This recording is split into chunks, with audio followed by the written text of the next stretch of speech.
Most people are aware of the risks when doing something that requires a great deal of effort, lifting heavy objects, for example. But small, frequent movements can also cause injury. Work-related upper limb disorder can occur for a number of reasons.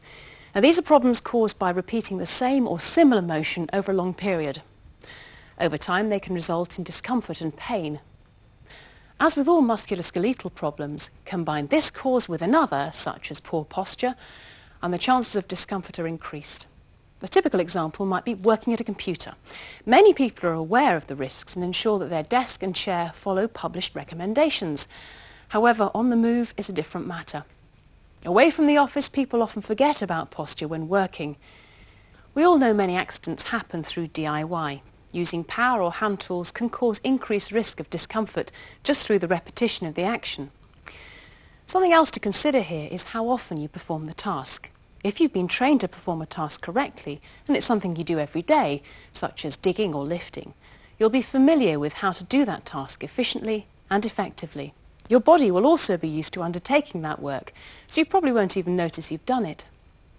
However, if you've never done a particular task or only do it occasionally, you need to take extra care. As not only do you need to be sure that you're performing the task correctly, you must also be aware that you may be using muscles you haven't used for a while.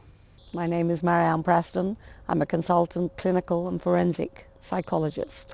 I've been a psychologist for over 20 years. My background is in dealing with the aftermath of injury and trauma.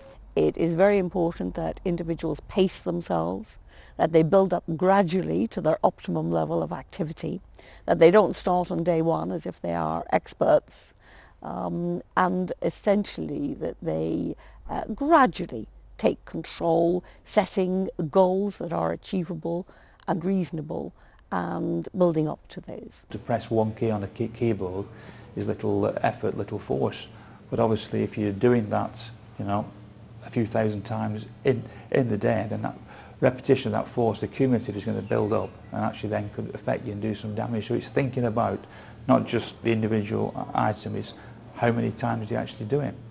And then obviously lots of other examples you can actually think, well, how can I actually minimise the repetitions? There's no doubts at all that if people are doing an unfamiliar task, say that in manual handling for example, an awkward or unfamiliar load we know has a greater hazard than the task that people have trained for, and that's really common sense. So before a task, ask yourself, are you performing the same task over and over again?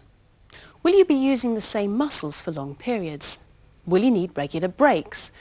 Are you using the correct action and grip? Remember, force, posture, repetition, stress.